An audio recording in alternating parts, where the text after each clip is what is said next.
Bonjour à tous. Alors cette fois, je vous propose une vidéo sur le sim racing. Ça faisait longtemps que j'en avais pas fait. Et cette fois, on va parler des réglages de la voiture. Alors c'est un sujet qui m'est souvent réclamé par les gens que je connais, les gens avec qui je suis en contact. Et cette fois, j'ai décidé de le faire. Alors, j'avais consacré un chapitre entier à ce sujet dans mon livre sur le sim racing. Mais je me rends compte que ça ne suffit pas et je me rends compte qu'il est temps de le mettre à jour, de parler à nouveau de ce sujet et également des idées reçues qui sont liées à la pratique des réglages qui est vue comme intimidante par beaucoup. On va se rendre compte ensemble qu'on peut mettre en œuvre une démarche de réglage raisonnable et efficace sans avoir besoin d'être un expert absolu. Suivez le guide. Alors cette vidéo va être un peu longue, mais accrochez-vous, je pense que ça en vaut la peine. Alors, comme toujours sur les sujets techniques, il y a des idées reçues. Et on va les traiter ensemble tout de suite pour commencer. Première idée reçue, c'est l'idée qu'il existe des réglages magiques qui tout d'un coup, une fois que vous pouvez les appliquer à votre voiture, vont vous faire gagner 1 ou 2 secondes au tour et rentrer dans le cercle restreint des aliens. Bon, c'est des conneries, évidemment. Il n'y a pas de réglage magique. Euh,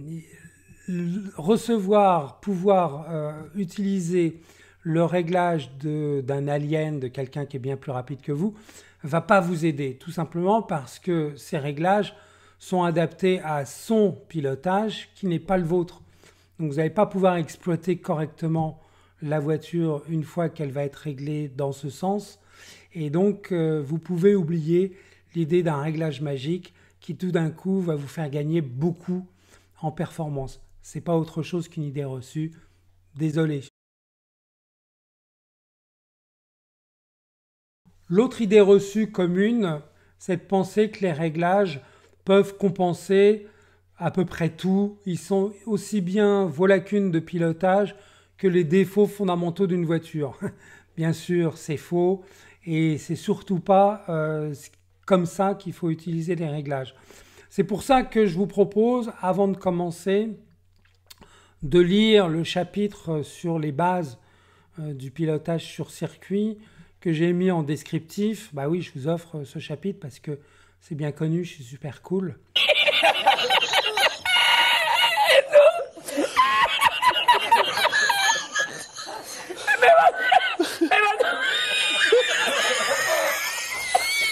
De façon à ce qu'on parte sur des bases saines et que les réglages vous servent vraiment à augmenter votre niveau de performance et non pas compenser des lacunes dont éventuellement vous aviez même pas conscience.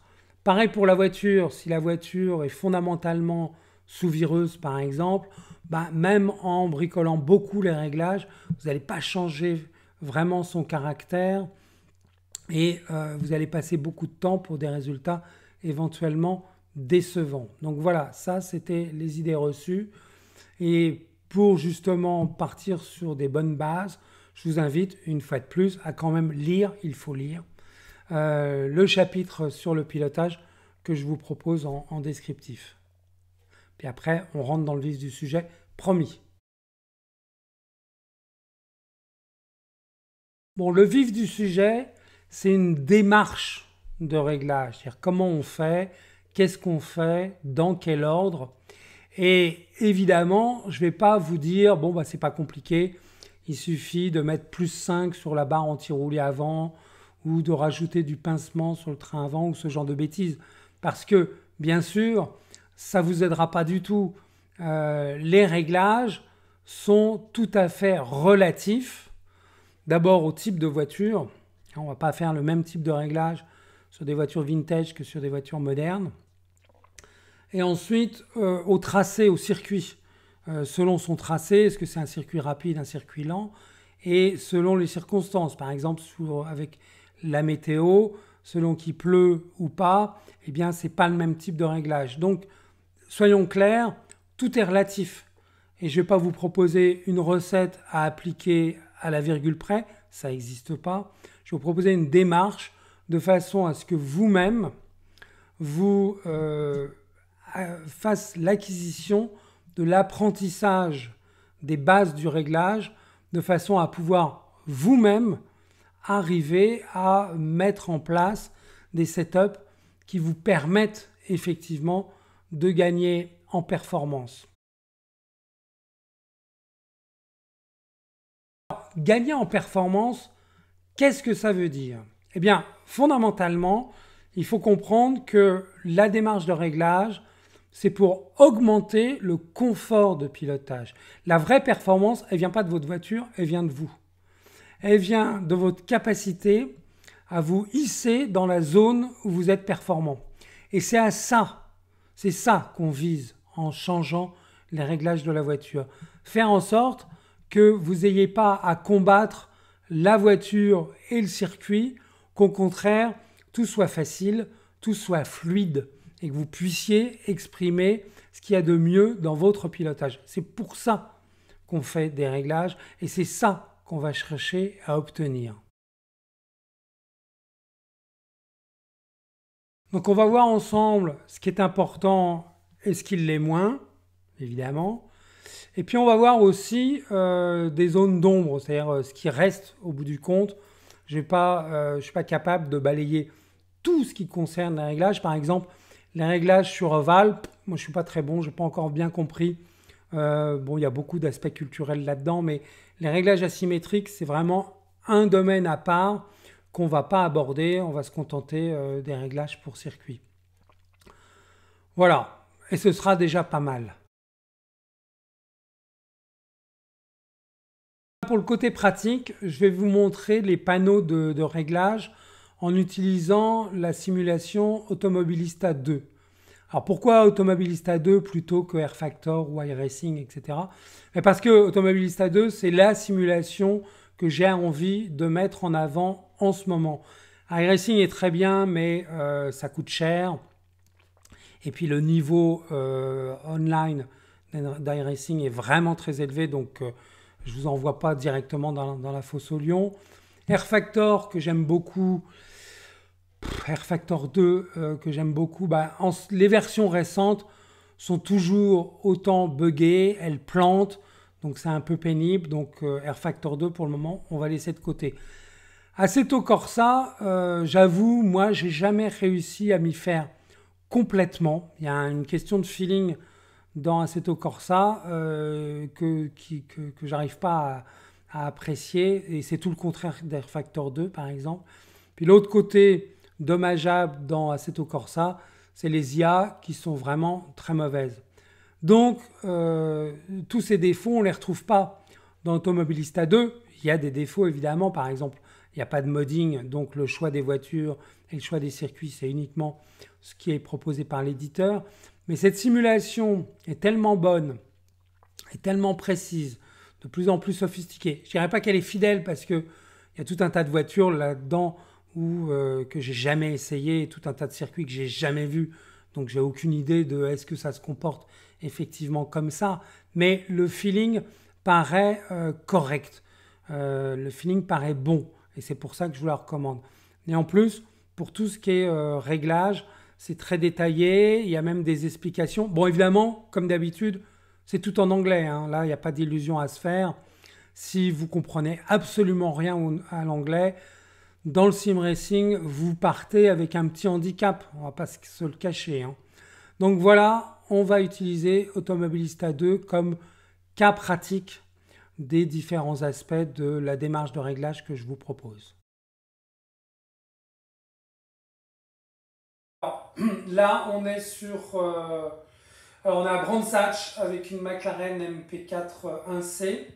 Donc évidemment, on va aller dans Edit Setup. Et là, sur l'Edit Setup, le premier écran, il est trop limité.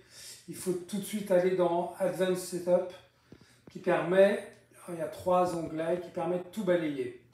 Donc, au tout début, ce qu'on doit faire, c'est surtout travailler sur la charge aérodynamique et les rapports de boîte. En fait, les deux sont liés parce que si vous retirez de l'appui, vous allez être obligé également d'allonger les rapports de boîte de vitesse pour ne pas vous retrouver en sur-régime au bout de la ligne droite la plus rapide. Donc ces deux aspects, définir les rapports de boîte de vitesse et définir la charge aérodynamique, sont liés dès le départ. Sur la charge aérodynamique, disons-le tout de suite, on va privilégier d'une façon générale une charge aérodynamique élevée, même sur les circuits dits rapides. De toute façon, des circuits rapides, il n'y en a plus tant que ça. Et ça, c'est une des clés de compréhension des voitures, que ce soit les voitures modernes, mais même les voitures un peu anciennes. Bon, là, je parle plutôt des monoplaces, parce que pour les GT, c'est différent, il n'y a pas beaucoup d'appui, en fait. Il faut toujours privilégier une charge aérodynamique un peu élevée, parce que c'est ça qui permet d'aller vite, ça permet de s'extraire rapidement des virages, donc on reste appuyé à fond sur l'accélérateur plus longtemps que si on a une voiture trop légère sur le plan aérodynamique. Et donc au bout du compte, on peut se retrouver dans une situation où on va plus vite en vitesse de pointe avec une voiture chargée aérodynamiquement qu'avec une voiture légère sur ce plan-là. Donc le point clé, c'est de définir une charge aérodynamique qui vous permet d'être confortable, donc plutôt élevé, et ensuite d'ajuster les rapports de boîte de vitesse en fonction. Alors, ce n'est pas le cas forcément sur toutes les simulations, mais ici on a un élément très pratique, c'est le final drive, c'est la démultiplication finale, ce qui permet justement de faire varier tout l'étagement de la boîte de vitesse en une seule fois. Si on a besoin de tirer plus long, bah on ne va pas retoucher la 5e, puis la 4e, puis la 3e, etc. individuellement. Non, on changera le final drive et ça changera tout.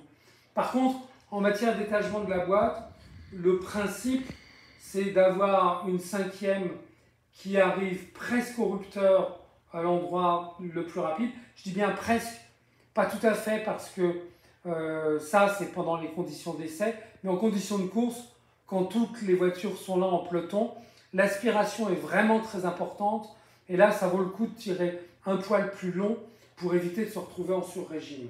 Mais sinon, l'autre point important d'étagement de la boîte, c'est de régler la première pour pouvoir l'utiliser sur le virage le plus lent, comme par exemple Mulsanne ou Arnage au Mans. Et si vous arrivez à utiliser la première dans le virage le plus lent et à ne pas avoir la 5e en sur-régime à l'endroit le plus rapide, alors votre boîte est bien étagée.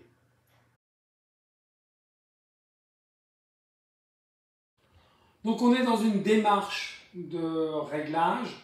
Donc on a commencé par la charge aérodynamique et la boîte de vitesse, et c'est déjà beaucoup, et c'est déjà pas mal.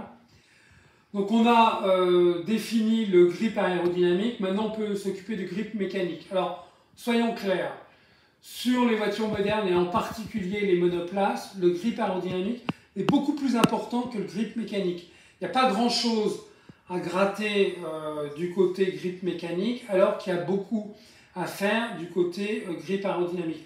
Un autre aspect important également, c'est que sur l'appui aérodynamique, on va chercher à équilibrer la voiture. C'est-à-dire qu'on ne va pas avoir une grosse différence entre appui avant et appui arrière, parce que c'est pas avec ça, c'est pas avec l'appui aérodynamique qu'on va définir si on veut que la voiture soit sous-vireuse ou sous-vireuse. Là par contre, l'amortissement et les barres anti-roulis sont beaucoup plus utiles pour faire ça.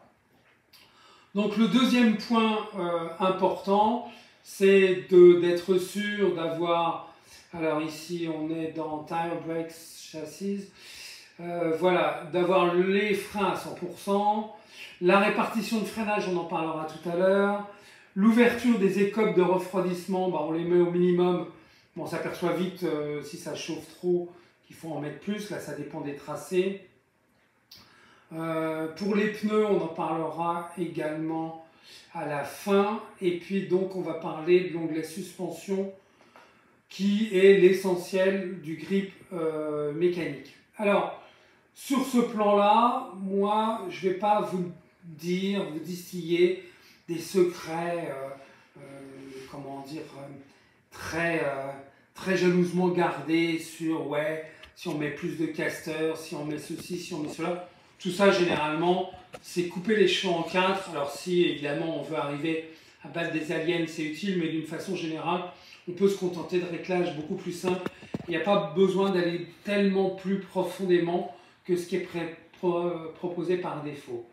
Ceci dit, il y a des choses qui sont plus importantes que d'autres.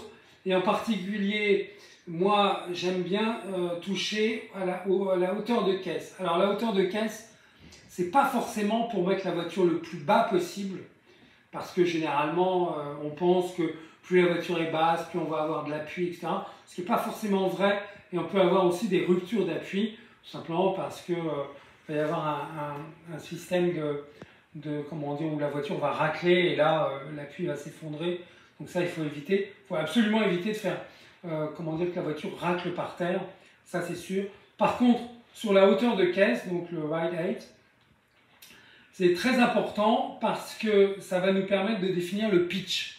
Alors le pitch, qu'est-ce que c'est? Le pitch, c'est l'orientation de la voiture. Donc, soit une voiture piqueuse, soit une voiture qui pointe vers le nez vers le haut. Et ce pitch est un bon moyen également d'aménager le caractère sous-vireur ou survireur de la voiture. Par exemple, si vous trouvez que la voiture est un peu trop sous-vireuse, eh bien, le fait de la rehausser un peu à l'arrière, de lui donner du pitch plongeant, eh bien ça va avoir une grosse influence.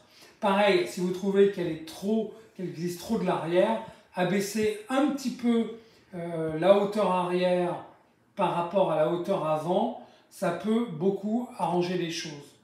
Bon, on imagine bien que les barres anti-roulis sont un point important et c'est assez facile d'avoir des influences. D'ailleurs, sur mon volant, moi j'ai carrément réglé j'ai carrément affecté les boutons du haut aux barres anti-roulis avant et arrière pour pouvoir les régler en roulant aussi.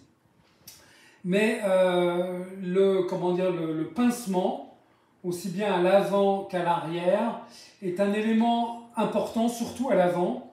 Donc le pincement, c'est-à-dire mettre les roues avant qui pointent les unes sur les autres ou qui pointent sur l'extérieur. Pour retrouver par exemple de la stabilité en ligne droite et en particulier au freinage, on va mettre les roues qui pointent vers l'intérieur. Pour retrouver de la vivacité en entrée de virage, au moment où on braque, on va mettre les roues plutôt à l'extérieur et surtout sur le train avant. Donc au niveau des réglages de châssis, en fait on n'y touchera pas énormément sauf si on avait des gros problèmes. Mais ce qu'on va faire, Caster, Campbell, etc., tout ça vous y touchez pas trop. Par contre, évidemment les barres anti-roulis et éventuellement les duretés de ressort, ça peut être utile pour déterminer l'équilibre mécanique de la voiture, c'est-à-dire faire en sorte qu'elle soit plus ou moins dure à l'avant et à l'arrière pour déterminer ou enrayer son caractère sous-vireur ou survireur, pour avoir une voiture la plus neutre possible. Donc ça va se résumer à peu près à ça.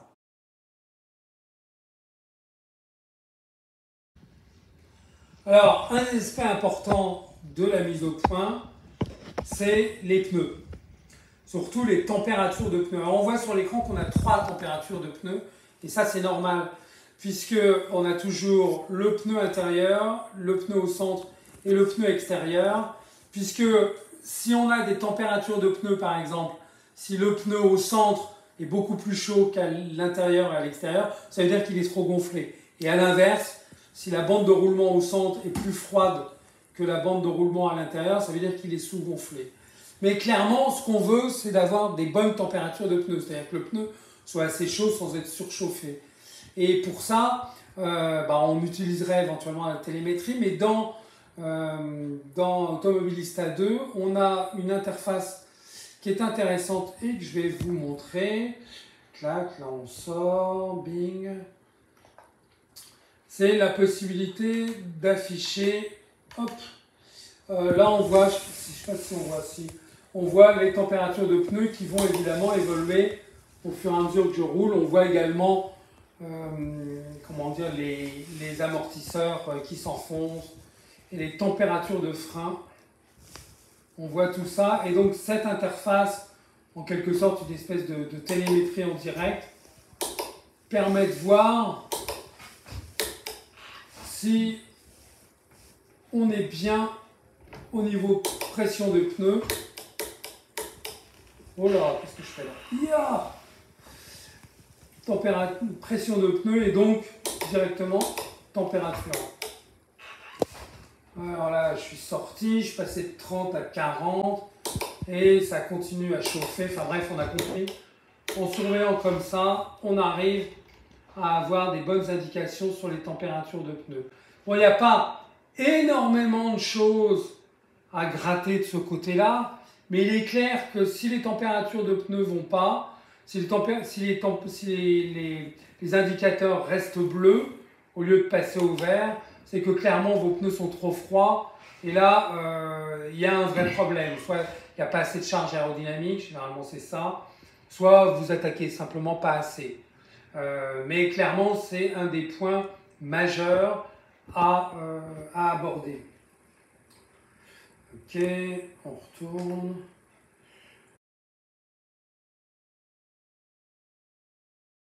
Hop. Un dernier point très important, c'est la répartition de freinage.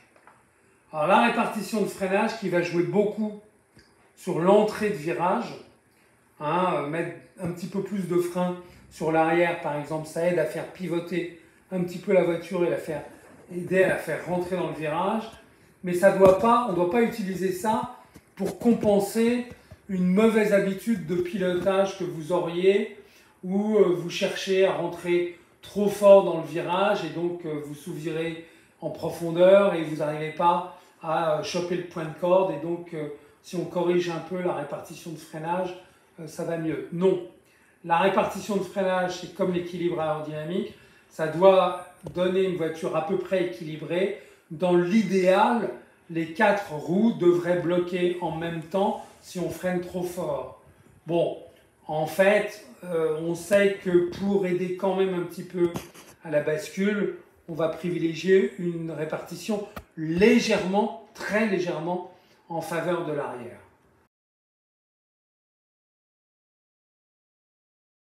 Voilà. Alors, un dernier point très important dont on ne parle pas souvent, mais c'est le différentiel. Le différentiel a un rôle essentiel qu'il joue sur le comportement de la voiture, un peu en entrée de virage, mais surtout en sortie de virage au moment de la remise des gaz. Donc on a réussi à attraper le point de corde, et là on remet la patate, et la voiture sort plus ou moins bien. Si elle sort en sous-virant, par exemple, c'est pas bon, parce que vous êtes obligé de relâcher un petit peu la pédale d'accélérateur, vous perdez du temps, c'est raté. Si elle survire trop, c'est raté aussi. Et là, clairement, c'est au niveau du différentiel que vous allez combattre ces deux tendances. Et donc, il y a deux niveaux de différentiel, le power ramp et le coast ramp. Coast ramp, c'est pour le freinage. Là, bon, c'est seulement si la voiture est très instable au freinage qu'on va l'utiliser. Mais le power ramp, c'est justement le différentiel en accélération. C'est le verrouillage du différentiel. Et alors, plus on met de verrouillage et plus le différentiel va intervenir tôt. Donc éviter que la roue intérieure se mette à patiner alors que la roue extérieure est en grippe. Et donc si on a ça, on va avoir un caractère trop survireur et éventuellement carrément un coup de raquette. Et donc on va verrouiller le différentiel jusqu'au moment où on trouvera que ça commence un peu à sous-virer. Là je suis arrivé au maximum de verrouillage du différentiel. Je recule un poil pour quand même pouvoir sortir en laissant le pied sur l'accélérateur et non pas être obligé de soulager si elle sous-vire. Le réglage de différentiel, là il y a beaucoup à gagner ou à perdre. C'est un point qui est assez souvent négligé et à mon avis, sur toutes les voitures, il y a beaucoup plus à gagner à ce niveau-là qu'avec les réglages de suspension où on cherche simplement à avoir la voiture la plus raide que vous pouvez supporter et puis le vrai grip il vient du grip aérodynamique, sauf évidemment dans les virages à basse vitesse. Alors pour conclure cette vidéo sur les réglages, bon d'abord ce qui est important c'est je vous ai proposé une démarche. Je ne vous ai pas proposé comment dire, des réglages précis dans tel ou tel domaine. Des démarches, par quoi commencer, qu'est-ce qui est important, qu'est-ce qui l'est moins, ça devrait vous aider. Et surtout ne soyez pas intimidés par ce domaine parce que c'est toujours pareil, il y a tout un tas de fantasmes et d'idées reçues. Mais en fait, c'est relativement simple à maîtriser si on ne cherche pas à couper les cheveux en quatre, justement.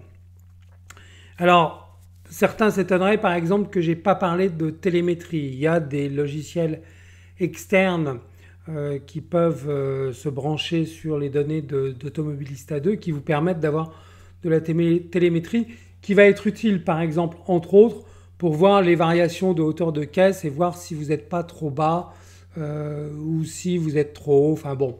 Mais généralement, ça, on en a besoin qu'en dernière extrémité. Donc c'est pas indispensable.